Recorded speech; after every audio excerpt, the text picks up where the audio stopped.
আমাদেরকে কিছু সূত্রের সাথে পরিচিত হতে হবে। তার আগে আমরা শিখে নিই কীভাবে আমরা সূত্রগুলোকে মনে রাখতে পারি। পরবর্তী ক্লাসেও আমি সূত্রগুলো নিয়ে একবার আলোচনা করেছি। তো তোমাদের অনেকের জিজ্ঞাসা ছিল যে ম্যাডাম আমাদের সূত্রগুলো মনে থাকে না। তো সূত্রগুলো মনে রাখার জন্য আমাদের কিছু টেকনিক অবলম্বন করতে হয়। আমাদের মেমোরি দুইভাবে কাজ করে, একটা হলো ওয়ার্কিং মেমোরি যেটা খুব শর্ট টার্ম, আর একটা হলো লং টার্ম মেমোরি। তো ওয়ার্কিং মেমোরি থেকে কীভাবে আমরা আমাদের মানে মনে রাখাটা লং টার্ম মেমোরিতে নিয়ে যেতে পারি, তার জন্য আমাদেরকে কিছু পদ্ধতি অবলম্বন করতে হয়। দৈনন্দিন জীবনে আমরা প্রতিদিনই অনেক কিছু করি, আবার কিছুক্ষণ পরে দেখা যায় আমরা সেটা ভুলে যাই। আজকে সকালে যেগুলো করেছি এগুলো এই মুহূর্তে আমার মনে থাকলেও দেখা যাবে যে গতকাল বা তারও আগের দিন আমি কী করেছি আমাদের সেটা মনে থাকে না, কারণ এগুলো হলো আমার শর্ট টার্ম মেমোরিতে ছিল।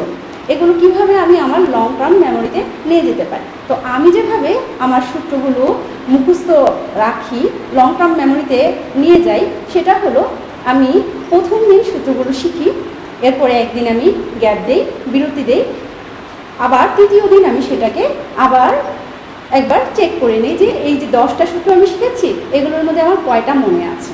তো যে কয়েকটা আমি মনে রাখতে পারি সে এবং যে কয়েকটা আমি মনে রাখতে পারি না, 10টার মধ্যে ধরো যে এখানে আমি কিছু সূত্র লিখেছি, এখানে 1 থেকে 10 সূত্র আমার দেওয়া আছে।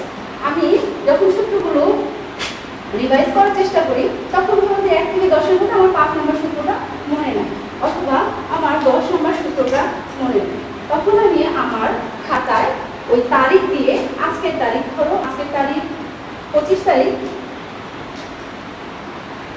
25/8 আমি 2টা সূত্র মনে রাখতে পারি। এভাবে করে আবার একদিন পরে আমি আবার সূত্রগুলোকে যখন আবার একদিন গ্যাপ দিই, প্রথম দিন আমি শিখেছি, দ্বিতীয় দিন বিরতি দিয়ে তৃতীয় দিন আমি সেটা রিভাইজ করার চেষ্টা করি, চতুর্থ দিন আবার গ্যাপ দিয়ে পঞ্চম দিনে আমি আবার এটাকে রিভাইজ করার চেষ্টা করি। তখন দেখা যায় যে এভাবে করে সপ্তম অষ্টম দিনে আমার এই সূত্রগুলো আমার মেমোরিতে, ওয়ার্কিং মেমোরি থেকে আমার লং টার্ম মেমোরিতে চলে আসে। তাহলে দেখা গেল যে repetition is the mother of কি। যদি আমরা যে কোনো জিনিস শেখার ক্ষেত্রে যদি বারে বারে রিপিটেশন করি তাহলে সেটা আমাদের ওয়ার্কিং মেমোরি থেকে বা শর্ট টার্ম মেমোরি থেকে আমাদের লং টার্ম মেমোরিতে চলে যায়। তো বাচ্চনিককরণ শেখার জন্য আমাদের কিন্তু এই সূত্রগুলো লাগবে। এই সূত্রগুলো ছাড়া আমরা বাচ্চনিককরণের যুক্তির বৈধতা অবৈধতা নির্ণয় করতে পারবো না। যুক্তিবিদ্যায় দেখা যায় যে যুক্তিবিদ্যার প্রধান যে আলোচ্য বিষয়, সেই আলোচ্য বিষয় হলো অনুমানের বৈধতা নির্ণয় করা। তা একটা অনুমান কিভাবে বৈধ হবে? যখন তার আশ্রয় বাক্যগুলো সত্য হয়ে সিদ্ধান্ত সত্য হবে, আশ্রয় বাক্য থেকে সিদ্ধান্ত অনিবার্যভাবে নিঃসৃত হবে, তখন সেই যুক্তিটা বৈধ হবে। এখন আমার আশ্রয় বাক্য সত্য, আমার সিদ্ধান্ত মিথ্যা, ওই ক্ষেত্রে কিন্তু আমার যুক্তিটা অবৈধ হয়ে গেল। তাহলে প্রতীকী যুক্তিবিদ্যায় প্রতীকী যুক্তিবিদগণ বারে বারে একই জিনিসই দেখানোর চেষ্টা করেছেন যে অনুমানের যুক্তির প্রধান লক্ষ্যই হলো অনুমানের বৈধতা নির্ণয় করা। সত্যতা এবং বৈধতার মধ্যে পার্থক্য আছে। সত্যতা বচনের ক্ষেত্রে প্রযোজ্য, কিন্তু বৈধতা যুক্তির ক্ষেত্রে প্রযোজ্য। সত্যতা যেরকম পৃথিবী গোল, এটা বাস্তবের সাথে যদি মিলে যায় তাহলে আমার বচনটি সত্য, কিন্তু যুক্তির ক্ষেত্রে হবে যদি যুক্তিটা আশ্রয়বাক্যে স্বীকার করা হয়েছে তাহলে সিদ্ধান্তে অবশ্যই সেটা স্বীকার করতে হবে, সিদ্ধান্তে সেটা অনিবার্যভাবে নিঃসৃত হবে। তাহলে আশ্রয়বাক্য থেকে সিদ্ধান্ত যখন অনিবার্যভাবে নিঃসৃত হয় তখন আমরা সেই যুক্তিটাকে বৈধ বলতে পারি, এবং আশ্রয়বাক্যে যেটা আমার স্বীকার করা হচ্ছে সেটা আমি সিদ্ধান্তে সেটা অস্বীকার করার কোনো উপায় থাকে না। তো যুক্তিবিদ্যায় আমরা যুক্তির ব্যর্থকতা দূর করার জন্য প্রতীকী যুক্তিবিদ্যার মাধ্যমে যুক্তির বৈধতা অবৈধতা আমরা নির্ণয় করি। আমরা তোমাদের দ্বিতীয় বর্ষে তোমরা সাধারণ যুক্তিবিদ্যা পড়ে এসেছো এবং তৃতীয় বর্ষে আমরা শিখছি প্রতীকী যুক্তিবিদ্যা। তো প্রতীকী যুক্তিবিদ্যার লক্ষ্যই হলো আমাদের যুক্তির ব্যর্থকতাটা দূর করা। আচ্ছা, এই যুক্তির ব্যর্থকতা দূর করতে গিয়ে আমরা 3 ধরনের বন্ধনী ব্যবহার করে থাকি। আমরা গণিতেও 3 ধরনের বন্ধনী ব্যবহার করি। তোমরা একটু বোর্ডের দিকে খেয়াল করে দেখবা, আমরা গণিতে প্রথম বন্ধনী, দ্বিতীয় বন্ধনী এবং তৃতীয় বন্ধনী, এই 3টা বন্ধনী ব্যবহার করে থাকি। ঠিক একইভাবে প্রতীকী যুক্তিবিদ্যাতেও আমরা এই বন্ধনীগুলো ব্যবহার করে থাকি, কিন্তু এখানে একটু ভিন্ন নামে আমরা এই বন্ধনীগুলো ব্যবহার করে থাকি। এখানে যেটা গণিতে আমরা প্রথম বন্ধনী হিসেবে ব্যবহার করি, যুক্তিবিদ্যায় এটাকেই আমরা নামকরণ করি লঘু বন্ধনী, এবং প্রথম বন্ধনীর মতো করেই এটা কাজ করে থাকে লঘু বন্ধনী।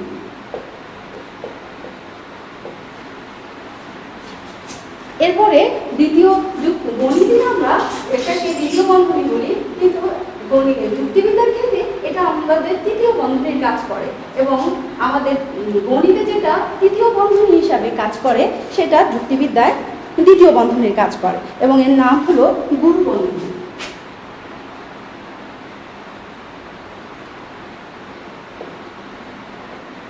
গুরু বন্ধনী।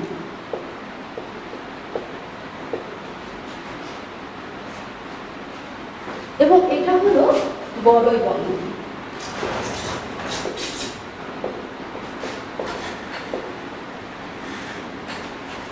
তাহলে আমরা যুক্তিতে কেন বন্ধনী ব্যবহার করি? কারণ যুক্তিতে যেন ব্যর্থকতাটা অপসারণ করা যায়। সেই ক্ষেত্রে আমি যদি একটা উদাহরণের মাধ্যমে তোমাদেরকে দেখাই, আমি এখন এই যে আমাদের সূত্রের দিকে তাকাও। আমাদের সূত্র 5 এ সিডি সূত্রতে এখানে দেওয়া আছে P + Q dot Q + R, এরপরে দ্বিতীয় অপ্রধান আশ্রয় বাক্যে P ফেল R এবং সিদ্ধান্তে Q ফেল S। তো আমাদের প্রধান আশ্রয় বাক্যে দেওয়া আছে P = Q dot R = S।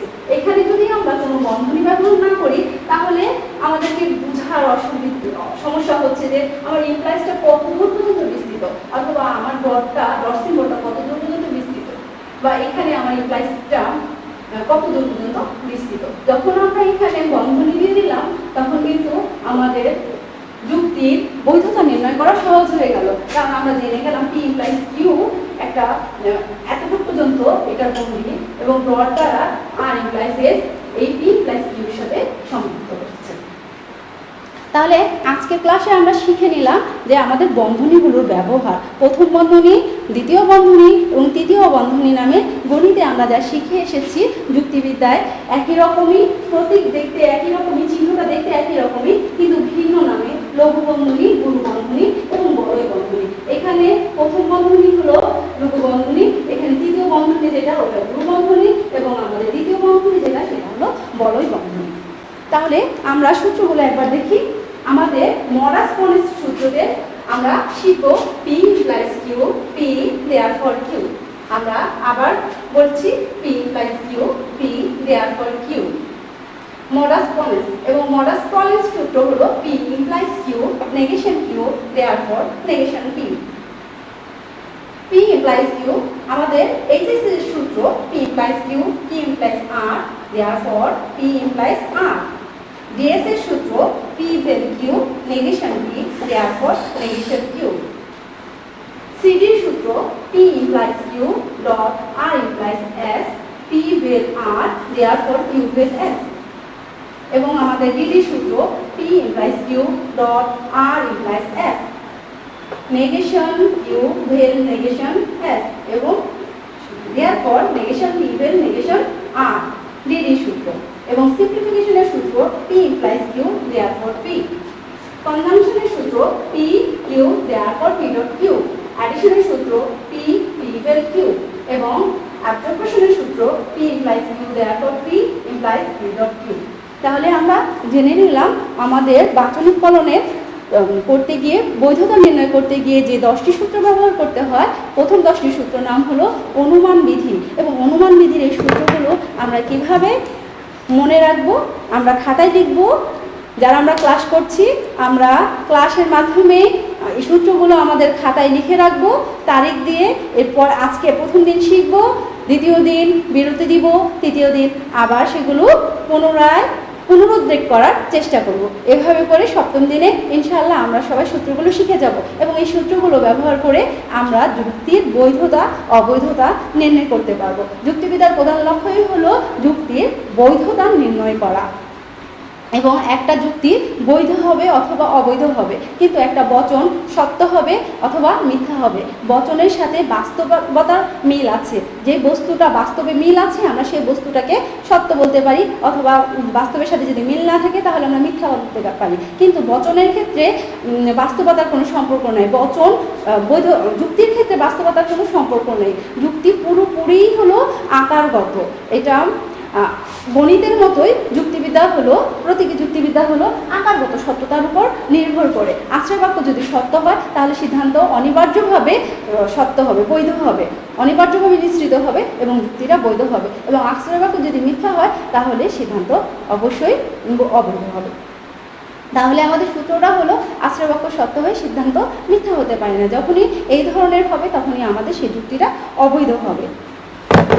তোমাদের পরীক্ষায় এই যে প্রশ্নগুলো আমরা সংক্ষিপ্ত আকারে লিখেছি, এমপি, এমটি, মডাস পনেস, মডাস প্রবেন্স, এরকম সূত্রগুলোর বাংলা নাম সহ পরীক্ষায় প্রশ্ন দিতে পারে যে মডাস পনেস সূত্রটি উল্লেখ করো, অথবা অনুমান বিধির সূত্রগুলো লেখো, অথবা এমপির পূর্ণরূপ কি লেখো। তাহলে আমরা আজকে এই সংক্ষিপ্ত নামগুলো শিখে নিচ্ছি।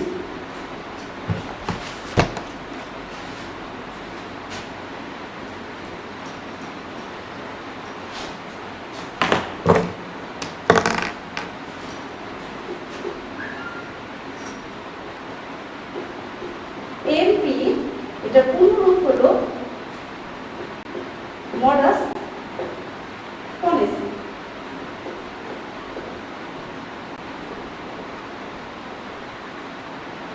MT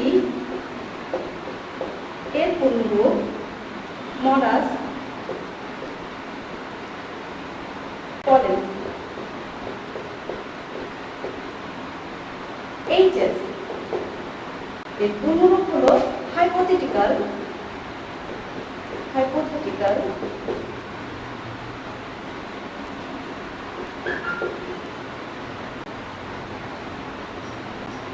solution।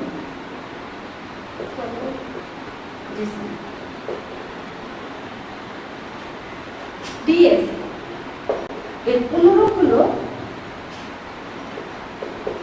Disjunctive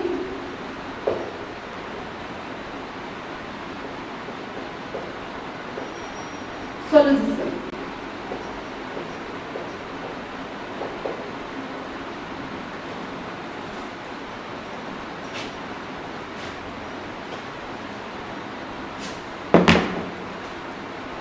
CD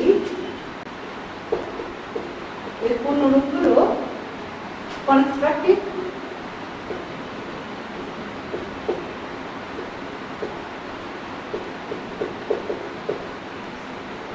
dilemma.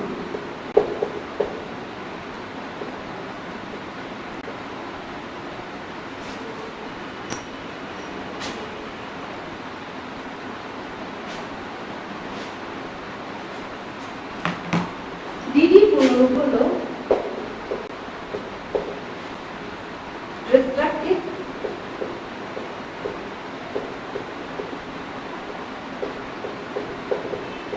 Dilemma.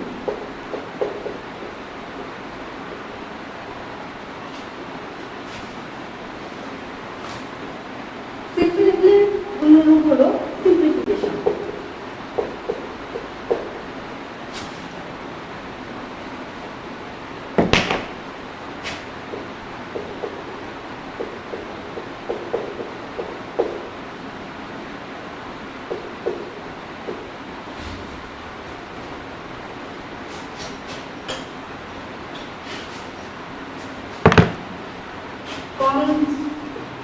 এর পূর্ণরূপ হলো কনজাংশন।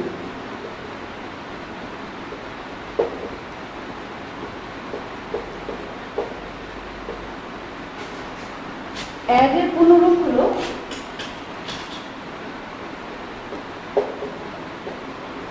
অ্যাডিশন।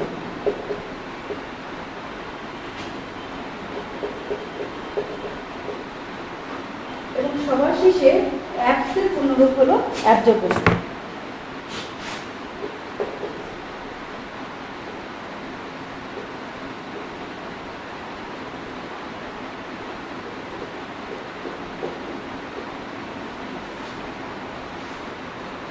তাহলে আমরা শিখে নিলাম কিভাবে আমরা যুক্তিবিদ্যার সূত্রগুলোকে মনে রাখবো এবং সূত্রগুলো মনে করার পরে আমরা যুক্তির বৈধতা অবৈধতা খুব সহজেই নির্ণয় করতে সক্ষম হব। তাহলে আগামী দিনে আমরা এই সূত্রগুলো শিখে আমরা একই সাথে যুক্তির বৈধতা অবৈধতা নির্ণয় করব।